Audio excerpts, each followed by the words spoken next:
Okay, so and how it should be handled. Like if I was to be in a situation like that, or if Yes. someone was to be in that situation, Yes. basically, I think the first thing is the conviction, which is totally from God. Once you know what it is, I think the same person that told you that this is the person should be able to tell you when and how to go about it. So there's a difference between God telling you that, okay, probably this is the will for you, but then there is a time that God wants you, that there is a season that God wants you to make a step or take a step, basically. So ask God when.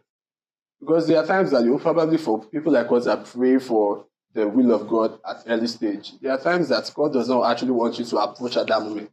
But then it takes the sensitivity that you have spiritually to be able to decode when God wants you to actually make the approach. So I think that once you've been able to get all of these points, the God factor and the steps to take from God first, you can go ahead. So how do you hear from God without being clouded by your emotions, especially with someone you've been friends with? Okay, how do you hear from God without being clouded by emotions? I think basically it still depends on the relationship with God.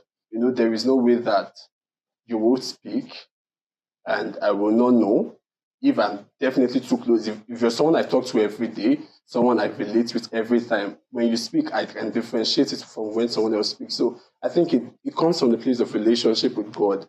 How well do you relate with God? So many persons, I would say, comes to God when they are at that verge of probably getting married, they will need a partner now. That's where you now pray every day to hear from God. You will definitely be clouded with your emotions because you've not established a relationship before now. So before you even get to the point of marriage, have a relationship with God.